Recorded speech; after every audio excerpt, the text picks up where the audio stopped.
Birthday পার্টির ছোট্ট একটা ব্লগ তো তোমাদের সাথে শেয়ার করেছি। চলো আজকে শেয়ার করি বার্থডেতে কী কী মেনু হয়েছিল। স্টলে ছিল চিকেন পকোড়া, পানির পকোড়া, ক্রিসপি চিলি বেবিকর্ন আর মকটেল, সবকিছুই অল্প অল্প করে ট্রাই করেছিলাম। চলো এখন মেন কোর্সে আসা যাক। এই হচ্ছে মেনু কার্ড, চাইলে তোমরা পজ করে দেখে নিতে পারো। প্রথমেই পাতে পড়ে গেল সস, কারণ আমাদের টেবিলে আসার আগেই পানির পাসিন্দাটা শেষ হয়ে গেছিল। যাই হোক, পাতে পড়ে গেল পানির পাসিন্দা আর স্যালাড। পানির পাসিন্দাটা একদম গরম গরম ছিল আর খেতেও ভীষণ ভালো ছিল।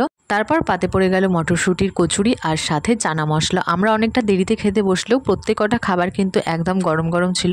দেন চলে এলো আজকে শো স্টপার মাটন বিরিয়ানি, সাথে চিকেন চাপ ছিল কিন্তু আমি নিইনি। মাটন বিরিয়ানিটাও খুব গরম ছিল, ধোয়া উঠছিল, আর দেখতেই তো পেলে মাটনটা কতটা নরম ছিল। ধরার সাথে সাথে হাত থেকে খুলে এলো। প্লেটে বিরিয়ানি আমার জন্য ওয়েট করছে, এদিক ওদিক আর তাকানোই যাবে না। একটু আলু আর একটু মাটন নিয়ে বিরিয়ানিটা দিলাম মুখে পুড়ে। আহা, এর স্বাদের তুলনাই হবে না।